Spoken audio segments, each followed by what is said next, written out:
What's up guys? Welcome back to Toon Duelists. In this video I'm going to give you an update to our pure fur hire deck profile. Now, why is it an update? Well, we did a fur hire profile a while ago, but back then it was a fur hire runic deck profile. But now I show you a pure version of this deck, which is just amazing. I always loved the fur hire archetype. I can really remember when I got back into Yu-Gi-Oh! A while ago, really a long while ago, I bought those 100 cards plus 2 boosters packs from Amazon, stuff like that, I guess you know it. And among those cards were all those fur hire cards, so I really quickly had a whole deck together. And I just started building and playing it, and I totally fell in love with the playstyle. I love this spamming of those monsters, all the effects they have when you summon something. It brought me into like playing tactically, you know, when do I activate what? Back in the day when I played Yu-Gi-Oh! As a kid or as a very young teenager, it was nothing like that. Big monsters, you run into it, that's it. So fur hire was one of the first experiences with really strategy into a deck and tactically timing my effects. So a really nice experience I have with those decks, and one of the reasons I hold it dear to my heart. Another one is obviously that with runic fur hire I had my first successes in tournaments.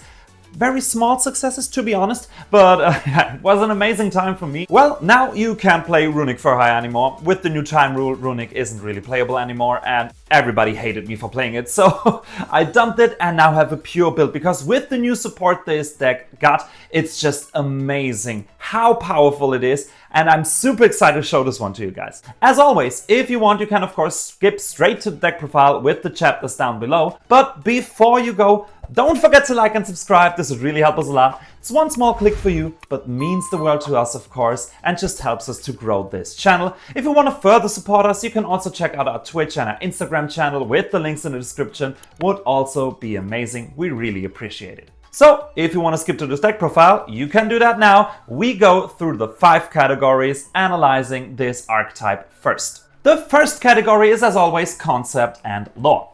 Well, to get the obvious out of the way, the fur hires are anthropomorphic animals wielding weapons and wearing armor, obviously. The animals in this archetype have a wide variety. We have a duck, we have foxes, we have rabbits, we have wolves, dogs, an octopus, even a sea serpent and a dragon. So really, anything you can imagine that is an animal. Well, is a dragon an animal?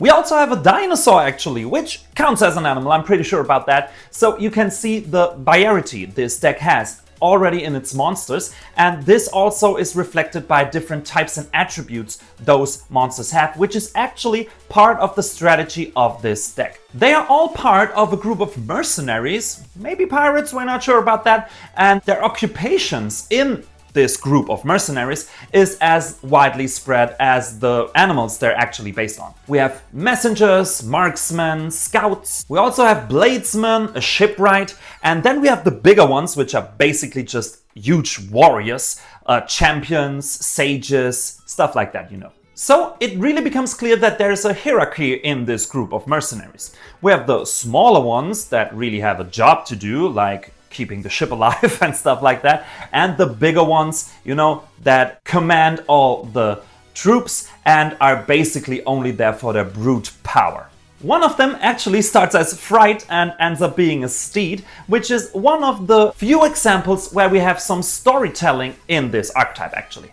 Obviously, I'm talking about Rex Fright fur hire right here, which in his egg probably was part of the loot from one of the tours the mercenaries fur hire did, and then he eventually hatched, and Beat actually probably trained it so he can ride it, which we can also see in one of the newest cards artworks.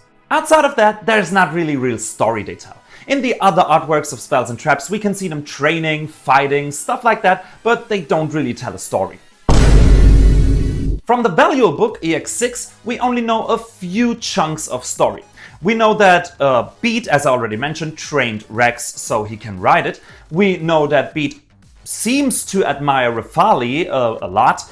And then, of course, we also learn that Rafali and Folgo, one of the best monsters of the archetype, kind of have a rivalry. At least other fur hires were surprised to see them fighting together again. That's it so far for the story, but of course there's more to this archetype, let alone the pun in the name. Fur hire is obviously a wordplay with for hire. So mercenaries you can hire to do a certain job, and fur, like in the skin of fluffy animals. You get what I mean. So this name perfectly combines what the fur hires are. They're anthropomorphic animals and they're mercenaries. So both in this really pun that Konami seems to love. Because the pun fur hire is not only used in every card name, for example, Beat Bladesman, fur hire, stuff like that. Always the fur hire in the end, like in for hire, you know what I mean? But they also actually translate it into the card text. And this is unique because normally you would read something like, add a fur hire card to your hand. But in those card texts, they actually do it the other way around. So it's a add a card fur hire to your hand. So they really have to love this word pun or this joke that they even transport it into the card text up until today. And honestly, guys, I love it too. Interestingly, this doesn't work in the OCG, because in the OCG they have a whole other name. In the OCG, they're the Skyfang Brigade, which heavily leans toward their ship, the flying pirate ship. So the sky thing makes sense, fang like animal's teeth, you know, also makes a lot of sense. And of course, gives a little more detail or a little more emphasis on the pirate aspects they have, because they obviously have a shipwright, they have someone on the steering wheel, stuff like that, you know. So in total, we have a very unique design archetype right here that combines two specific things, anthropomorphic animals and mercenaries, together to create a really, really interesting concept that is even transported up until the card text with a pun they just love, and actually I do too. Let me know in the comments if you love that pun too, or do you think it's stupid. Next up, let's talk about the artworks.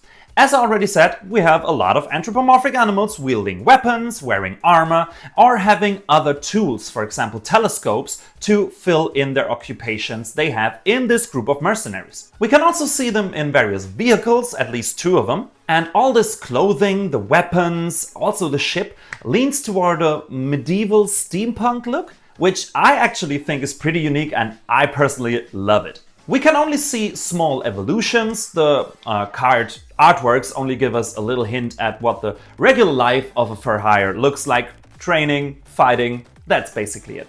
So guys, in conclusion, personally, I love the look of those. I know it's furries, some people might dislike that. I actually think in this look, with those weapons, with those armor, in this steampunk, pirate, medieval look, in a crazy mix, it's just very unique. And I really love this design. But definitely let me know what you think about it. Next up, let's talk about the playstyle. Guys, this right here is the definition of a swarm deck. Every lower level fur hire has the effect that you can special summon a fur hire from your hand, except for the fright fur hire. Then also, all of them have effects when a fur hire monster is special summoned while they're already on the field. And this maintains momentum for this deck. This of course means that you need a lot of different fur hires to keep this momentum. So your deck will be packed with all kinds of different monsters for hire, which of course also fits the concept. Especially the smaller fur hires have to work together to like build a board or win a battle. As all mercenaries or pirates, they're strongest when they're all together. Eventually, in your combo, you will bring out some end pieces. So there are some bigger fur hires that can't special summon other fur hires from their hand, but have amazing on-summon effects or negates.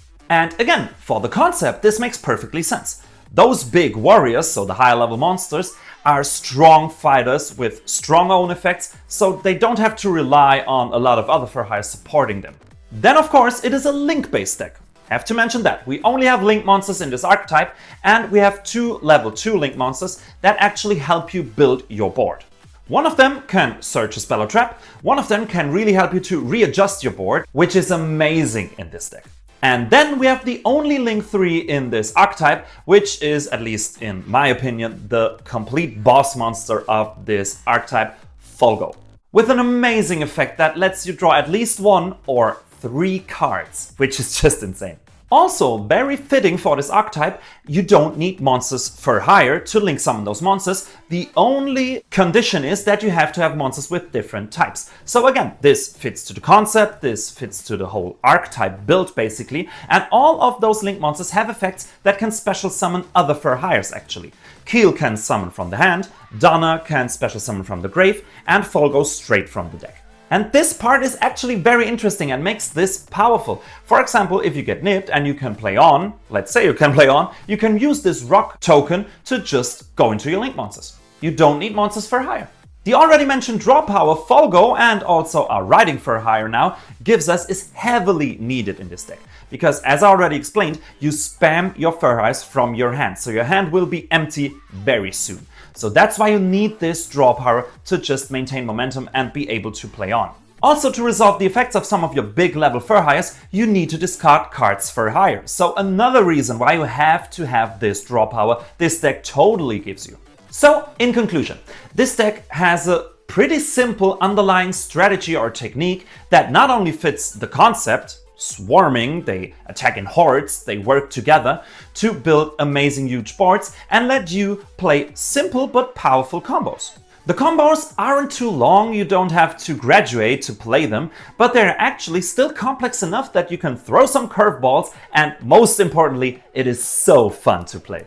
And even though the deck has some obvious choke points, with the new support especially, you can often play around those and build some amazing endboards. This of course brings us to the next category, which is power level.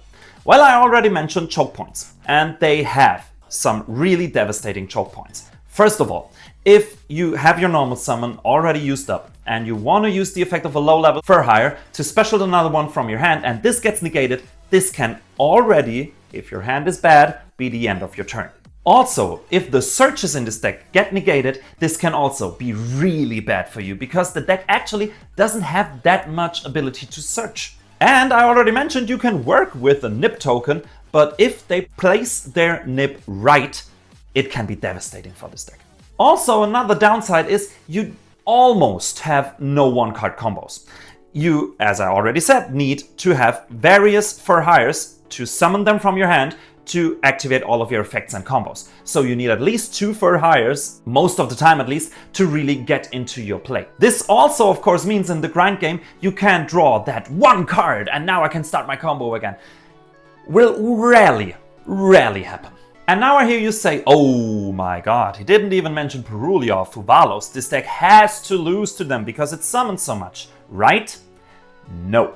Because actually guys, this deck has the reverse card for Fuva or Powerlevel, the best one you can imagine, which is the brand new Riding for Hire. Because this guy actually lets you draw a card whenever your opponent adds a card to their hand. So if you catch a Fuva or a Powerlevel and you have this one out, okay, your opponent draws, that's fine, but you do too. And that's amazing. This also makes Riding for Hire one of the best endboard pieces you can actually have. Whenever they have a search, you have one too. Guys, this is insanely powerful. Then you can also combine this with the most insane draw power any monster has, at least any monster I know, which is Folgo, which is basically always a draw 3 when a card is destroyed. And this is insanely good. Now you can imagine what non-engine is great in here. Obviously, hand traps. You draw so much, even during your own and your opponent's turn, that drawing into hand traps just makes your opponent go crazy. Because you might start with 1 or 2 cards in your hand, but soon you will have 5 or 6 or even more. And of course, eventually you'll draw those hand traps and you can throw them at your opponent. Also, the effects of the smaller for hires that are activated when another for hire monster is summoned can also be used during your opponent's turn, so they can make some great interruptions. We have destruction of face-up cards, of set cards. We have special summoning from the grave. So all those effects, and of course we have enough quick effects that can special summon a for hire monster during your opponent's turn, so you're even able to use this properly. This archetype actually has some amazing recovery. With cards like Philo or like Donna, you can easily just rebuild your board. It's no problem, trust me on that one. And on top of that, we have the field spell, which boosts the attack of your fur hires. And with every fur hire of a different type on your field, they will get more powerful, which make even your smallest fur hires real big problems attack-wise for your opponent. So most of the time, one attack of your whole army of fur hires will be more than enough to finish the duel off very quickly. I personally would say my build, the pure fur hire build, is a very good rogue deck. I wouldn't consider it meta. It sees some meta plays, but only combined with K9, and yeah, even then it's really a low tier meta deck. The choke points I mentioned are big choke points, and it's not really hard to do that. One Ash can hurt you and basically ruin your whole turn. So the choke points are not only very obvious, they're also pretty easy to hit. Even though with the new cards you have ways around this, but still, the choke points remain. On the other hand, the draw power of this deck is unparalleled. The amounts of interactions and interrupts you have during your opponent's turn is amazing, and the attack power can finish it all off real quick. Plus, you're basically safe from the best hand traps in the current game. In total, it's probably a glass cannon.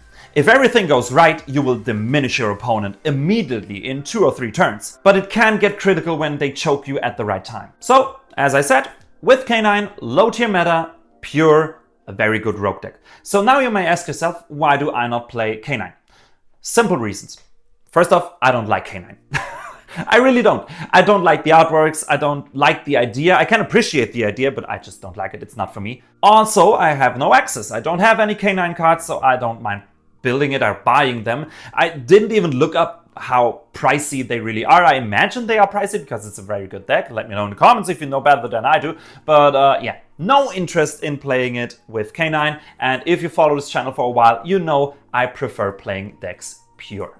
So, nonetheless, very good rogue or low tier meta, we have a strong deck. And now you may ask yourself, what does it cost? And this brings us to our final category, which is price.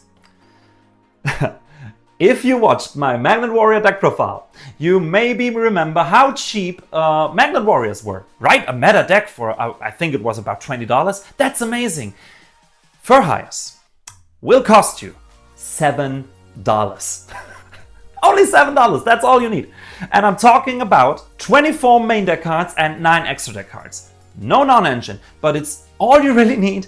$7. Most of those cards are below 50 cents. Most of them are even lower than 10 cents, only 4 or 5 cents. That's it. The most pricey card is actually Philo with about $3, but you only need it once, so no problem right here. I guess I don't have to explain how cheap this is for the current status of the game, and yeah, how many spare money you will have for non-engine or K9 if you're into that. So yeah, getting this deck is really not a question of money right here. So yeah guys, that's it with the 5 categories, and now I'd say it's time to dive into the deck profile.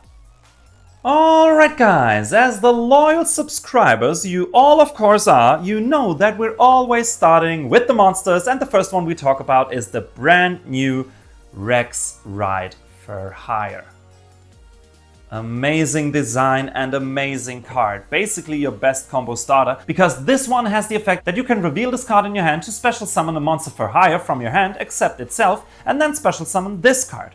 And this is really important because first you bring out another monster for hire and then this one, which means the effect of the first monster will go off once this effect is resolving. Also, if a card or cards is added from the deck to your opponent's hand except by a card effect for hire, and you control another monster for hire except this one, you can draw 1 card. This is insane. Every search, every Fuva, every Purulia, you will always draw with your opponent. This is insanely powerful. This card is a definite 3-off. It's not only one of your best combo starters, but also one of your best end board pieces.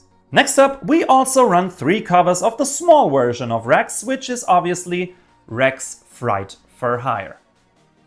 How cute he was young back then. Good old days. This one has the effect that if it is normal or special summoned, you can add a spell or trap for hire from your deck to your hand. Also, during the main phase, if you control a monster for hire, quick effect, you can banish this card from your graveyard and then target a card for hire in your graveyard. Either add it to your hand or special summon it if it was a monster. This card is also amazing. On Summon Searcher, we don't have that much searches, so this is very valuable. Obviously, it can special summon another monster for hire, the only level 4 or lower monster that can't do it, but you will definitely want to play 3 of this. Easily one of the best on-summon effects, and the Grave effect is even better, because it does all you really need from this deck. You either have a quick effect special summon of a Fur-Hire monster, even during your opponent's turn, so great extending, interrupting, all possible with this monster, or if you have one of your big Fur-Hires on the field and you want to use their effects, you need to discard a card for hire, and this one can add this card from the grave to your hand. Amazing card and a definite 3-off. And the final 3-off we actually run is 3 copies of Beat Bladesman for hire. Easily one of the best designed for hire monsters. Just love this little guy. Very ambitious. And this one has the effect that all of the lower level, or almost all of the lower level for hire monsters have. During your main phase, you can special summon a monster for hire from your hand except itself. And this one then has another effect, because if a monster for hire is special summoned to your field while you control this monster, you can add a monster for hire from your deck to your hand. So it's basically just a monster searcher. That's why it is so powerful. Best combination with your Rex right for hire, so a definite 3-off right here. Next up, there are the 1-offs. We run 1 Donpa Marksman for hire. Amazing design, and this one has the typical effect, and when a monster for hire is special summoned while this one is on the field, you can target a face-up card on the field and destroy it. Very important for your Folgo, because you can draw 3 when a card is destroyed. So this one is also one of the pieces you might want to keep on your end board. Great interruption right here, but you can search it, so 1 is definitely enough. The second part of the Fox siblings for hire has to be in this deck too, which is Recon Scout for hire. Amazing card, and it basically does the same than Donpa, just with set cards. That's as easy as it is. So both destroy right here, which is very important for the strategy, but again, 1 is enough. Next up, the most expensive card of the deck is Philo, Messenger for hire. This little guy has the effect that obviously it can summon from hand, and when a monster for hire is special summoned while this one is on the field, you can special summon a monster for hire from your graveyard in defense position, but place it on the bottom of the deck if it leaves the field. So very good extending, very good recovery right here, but again, 1 is enough. And the final 2 monsters for hire we run are 2 big ones. The first one is Wiz, Sage for hire. Amazing artwork. This one has the effect that when it is special summoned, you gain 500 life points for each monster for hire you control with a different name except itself. That's okay, but not the best one. But the second effect is amazing, because when your opponent activates a spell or trap card or effect, quick effect, you can discard a card for hire, negate the activation. So only a negate, not a destroy. This is a little bit of a downside, but hey, you have a spell trap negate right here. Amazing, and of course you want to run this, but you can search it, so 1 is enough. And finally is the champion of the deck. Of course, I'm talking about Rafali, Champion for hire. Amazing design right here. This one has the effect that when it is special summoned, you can excavate the top cards of your deck equal to the number of monsters for hire you control with different names except this one. And if you do, add 1 of them to your hand and shuffle the rest back into your deck. And also, when your opponent activates a monster effect, quick effect, you can discard a card for hire and negate the activation. So again, just a negate, not a destroy, but a monster negate, a walking monster negate, is always amazingly powerful, and the first effect is also insane. Excavating cards, adding 1 of them, it's basically also a walking pot of prosperity right here. So amazing card, one of your best endboard pieces, but 1 is obviously enough. Before we move on, I have to mention this. You have to watch out, because yes, Dragon, Spellcaster, Winged Beast, but those are both Beast. This is a warrior, and those are all dinosaurs. Keep this in mind with your link plays, because as I already said, you need monsters with different types. Just keep this in mind. It won't be a problem, but yeah, just for your information right here. And next up, let's dive into the spells. For the spells, we again start off with a brand new card from Burst Protocol, which is Fandora, the Flying Fighting Fortress. Again, a pun right here. Love it. Now, this leveled up version of Fandora has an amazing effect. This card is, first of all, always treated as a card for hire, and monsters for hire you control gain 300 attack for each monster for hire you control with a different name, which can be insanely powerful attack boosts. Also, during your main phase, you can add a monster for hire from a deck to your hand and then discard a card. So again, a searcher right here, which we don't have a lot of, and we need those. And if a face-up monster for hire you control is destroyed by an opponent's card effect, you can special summon a monster for hire from your deck. So we have extending on destroy, we have a search, we have attack boost. This basically does it all for you. Now I have to mention this. In my first build of this deck, I ran this only on 1. I thought, yeah, you can search it, why not? But actually it turned out that if you want to have consistency, you need 2 or more monsters for hire in your starting hand. And this is just 1 card you can search them out with. So that's why I now play it on 3. I have good experiences with it so far. Definitely let me know what you think about this one in the comments. Also, it is a card for hire, so you can discard it for all of your effects. So yeah, in my opinion, a 3 of, but definitely let me know what you think about this one. The next one is a definite 3 of, no doubt about that. And we're talking about Whirlwind for hire. The Fox siblings in action right here. And this one has the effect, if you control no monsters, special summon a level 4 or lower monster for hire from your deck, and then if your opponent controls 2 or more monsters, you can special summon another monster for hire from your deck, and also for the rest of this turn, you cannot special summon except monsters for hire. And if you would discard to activate the effect of a monster for hire, you can banish this card from a graveyard instead of one of those cards. So guys, this is amazing. It's basically a free special summon of a monster for hire straight from your deck, so yeah, you definitely need this. Going second, it is even better, because of course you can just bring out another one, and they again come in sequence. So you bring out the first one, then you hit with the second one, and then the effect of the first one can activate. So amazing card right here. Also the fact that you can banish this to replace the discarding is also insanely powerful right here. But it locks you into for hire monsters. You have to keep this in mind. No other card so far did this. We have a Link monster that does the same. Just keep this in mind, but honestly, it's no big deal. You don't need anything else than monsters for hire most of the time. Next up are 2 one-offs for hire, and the first one is Rookie for hire. Very amazing quick play spell with the effect that you can tribute a monster and special summon a monster for hire from your hand or deck whose level is 1 higher or 1 lower than the tributed monster had on the field. You cannot declare attacks the turn you activated this card except with monsters for hire. So the restriction is no problem, we don't have any other monsters and we lock ourselves most of the time turn 1 at least, so no biggie. But the amazing part about this one is not only you can switch out one of your monsters for hire, which is great, but also tributing a monster is cost, so you can actually dodge some things with this card. Amazing one right here, but we can search it, so 1 is enough. And the final spell card for hire is Mayhem for hire. This one has the effect that you can target a monster for hire in your graveyard and special summon it in defense position. Easy as that. As a quick play spell, so you can use it during your opponent's turn as well as Rookie right here. So you can have all of your for hire effects even during your opponent's turn, which is amazing. And then of course, also just a free special summon from the grave, even can bring out one of your big ones, so you bring a negate back maybe. Amazing card right here. Again, it's searchable, so 1 is enough. And finally, we also run 3 copies of Fossil Dig. Of course we do. We run 2 different dinosaurs, both are level 6 or lower, so we can search them with this card. It's not even a once per turn, so amazing card right here, amazing searcher. You have to run 3 copies of this. And guys, that's it for the spells. For the traps, well, not really traps, it's only 1. We run 1 copy of Furtive Techniques for hire for all your ultimate moves. Wow. They really took the pun to the next level with this one. Now this one has the effect that you can target face-up cards on the field up to the number of monsters for hire you control with different names. Destroy those targeted cards, or if you control at least 1 each of a level 8 or higher and link 3 or higher monster for hire, you can banish those targets instead.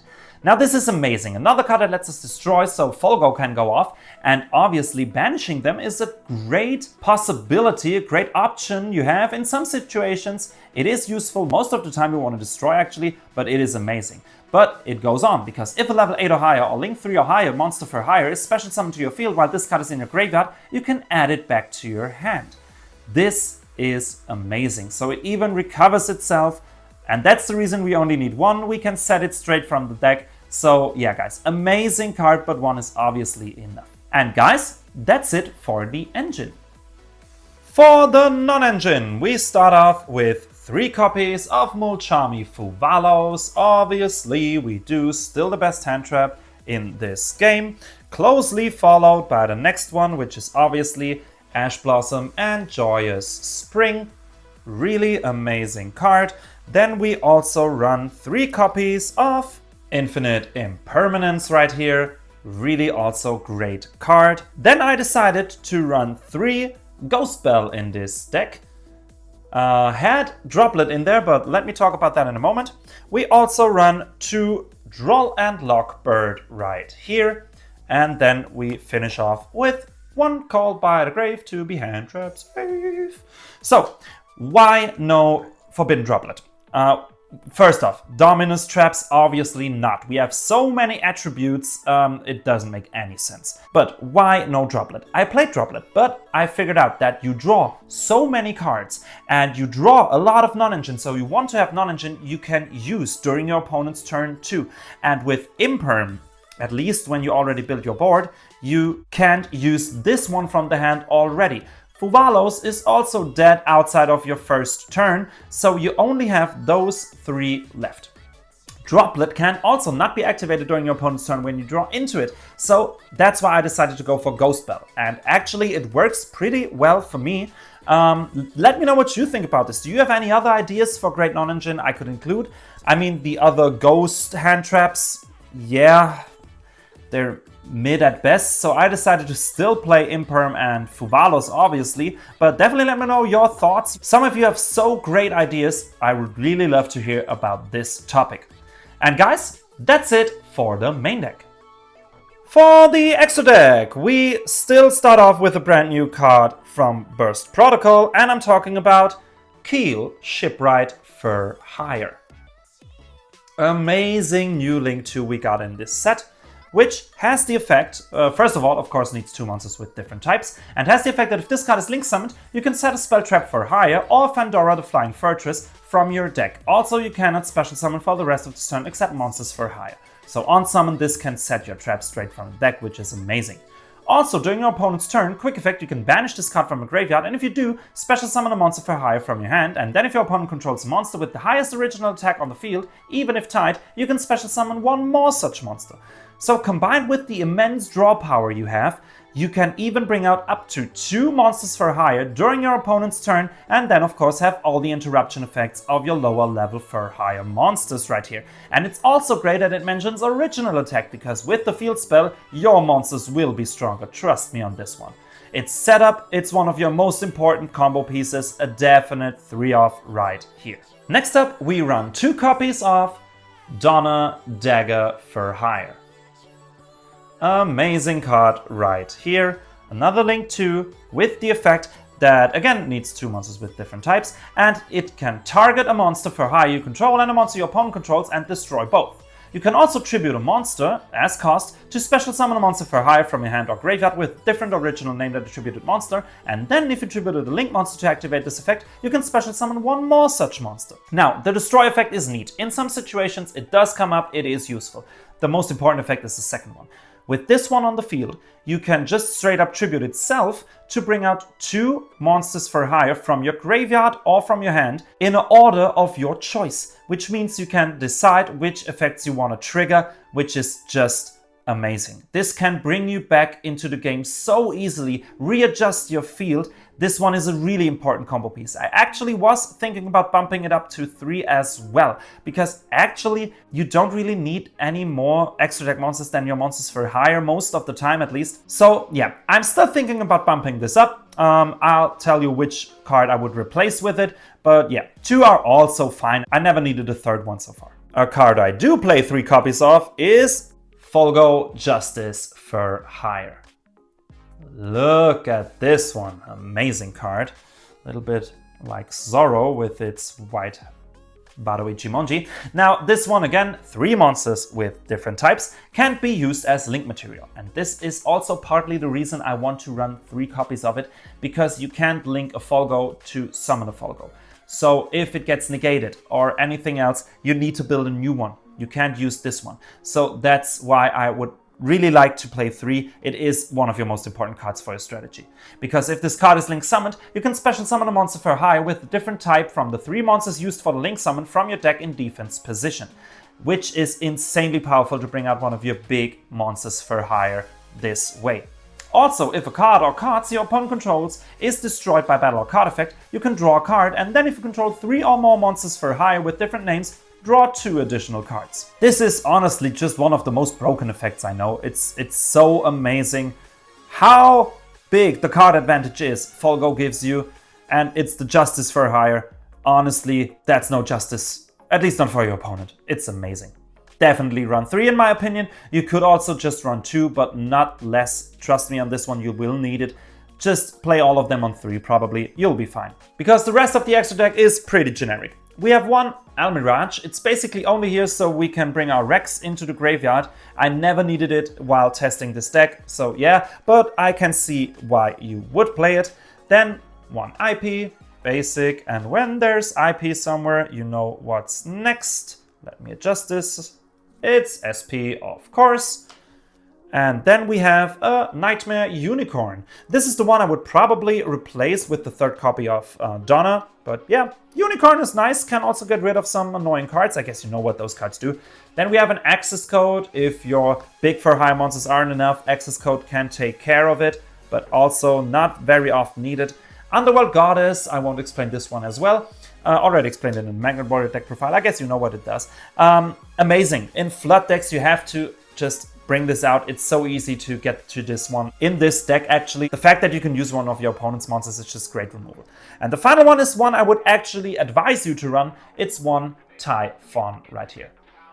I guess you know what it does, and this one really came up. In some sticky situations, Typhon saved me completely, so I just had one more turn, one more draw, so I can get back into my for hire combo after my field was crushed. So Typhon is a must-have.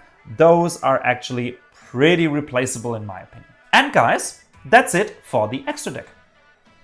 Alright guys, that's it for today's video. I really hope you enjoyed. If you did, definitely leave a like and a subscription. This would really help us a lot. It's one small click for you, but means the world to us, of course. Then, if you want to further support us, don't forget to check out our Twitch and our Instagram channel. This would really help us a lot as well. And if you want to have the full for hire experience, don't forget to check out the basic combo and test hand video, as well as the Nexus-Replays, where you can see this deck in action. As always, guys, don't forget to let us know what you think about this deck profile in the comments. We always love to read and answer your comments and stay in touch with our community that way. Thank you so much for watching, and until next time, have a good one.